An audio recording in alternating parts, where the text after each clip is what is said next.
వనరులు ఎక్కడుంటే అక్కడికి మనిషి తరలివెళ్తుంటారనేది చరిత్ర చెబుతున్న సత్యం. భూమిపై వనరులు తరిగిపోతున్నాయి. నెక్స్ట్ ఏంటి? దీనికి శాస్త్రవేత్తలు చెబుతున్న సమాధానం అంతరిక్షం. చందమామపై మనిషి దృష్టి పెట్టాడు. ఆర్టెమిస్ మిషన్తో జాబిల్లి వద్దకు ఆస్ట్రోనాట్స్ ని పంపేందుకు సిద్ధమైన అమెరికా అక్కడ స్థావరం ఏర్పాటుకు ఈ మధ్యే ప్రణాళికలు రచించింది. చైనా సహా పలు దేశాలు, కంపెనీలు ఇదే బాటలో పయనిస్తున్నాయి. దీని అంతిమ ఉద్దేశం జాబిల్లి వనరుల్ని ఒడిసిపట్టడమే.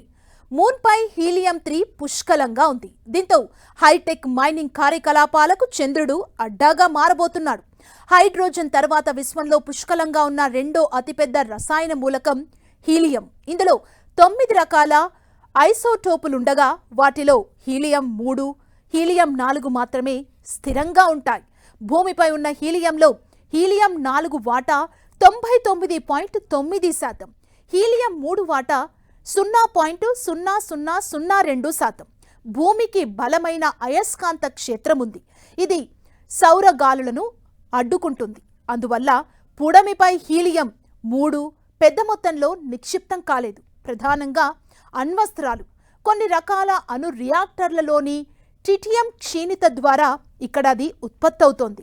సహజ వాయువులోనూ స్వల్ప స్థాయిలో హీలియం-3 ఉంటుంది. పుడమిపై దీని వార్షిక ఉత్పత్తి 10 నుంచి 20 కిలోలు మాత్రమే. హీలియం-3 ప్రస్తుతం కిలో $2 కోట్ల పలుకుతోంది. చందమామపై అయస్కాంత క్షేత్రం లేదు. అందువల్ల వందల కోట్ల సంవత్సరాలుగా సౌరగాలుల ద్వారా హీలియం-3 వచ్చి అక్కడ మట్టిలో నిక్షిప్తమైంది. జాబిల్లి మొత్తం మీద అది 10 లక్షల టన్నులకు మించి ఉండొచ్చని అంచనా.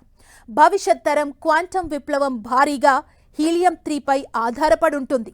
వైద్య పరికరాలు, క్వాంటం కంప్యూటర్స్లో హీలియం-3ని వాడుతారు. దీంతో జాబిల్లి నుంచి ఆ వాయువును తెచ్చి భూమిపై అవసరాలు తీర్చుకోవాలని అనుకుంటున్నారు శాస్త్రవేత్తలు.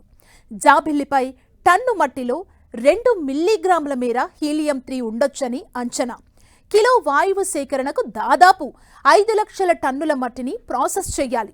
చందమామ ధూళి రేణువులు గాజుల పదునుగా ఉంటుంది. సులువుగా దేనికైనా అంటుకుపోతాయి. అవి యంత్రాలను స్తంభింపజేసే అవకాశం ఉంది. జాబిల్లిపై తక్కువ గురుత్వాకర్షణ శక్తి, ఉష్ణోగ్రతల్లో తీవ్ర వైరుధ్యాల వంటి వాటిని అధిగమించి మైనింగ్ చేయాల్సుంటుంది. హీలియం-3కి ఉన్న గిరాకీ నేపథ్యంలో పలు దేశాలు, స్టార్టప్ కంపెనీల మధ్య పోటీ మొదలైంది. ఏఐ, స్వయం ప్రతిపత్తి కలిగిన రోబోలతో చందమామ మైనింగ్లో వేగం, భద్రతకు ఆస్కారం పెరిగింది. అత్యంత యాత్రలకయ్యే వ్యయం క్రమంగా తగ్గడం కూడా కలిసొస్తోంది.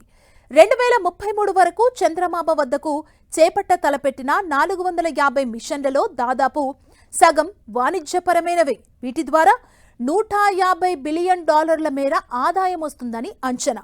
2029 నాటికి జాబిల్లి నుంచి భూమికి హీలియం-3ని తీసుకురావాలని లక్ష్యంగా పెట్టుకుంది. నాసాకు చెందిన వైపర్ రోవర్, భారత్, జపాన్ సంయుక్తంగా చేపట్టే లుపిక్స్ మిషన్లు చంద్రుడి దక్షిణ ధ్రువం వద్ద హీలియం-3ని సహా అనేక వనరుల వెలికితీతపై దృష్టి పెట్టనున్నాయి.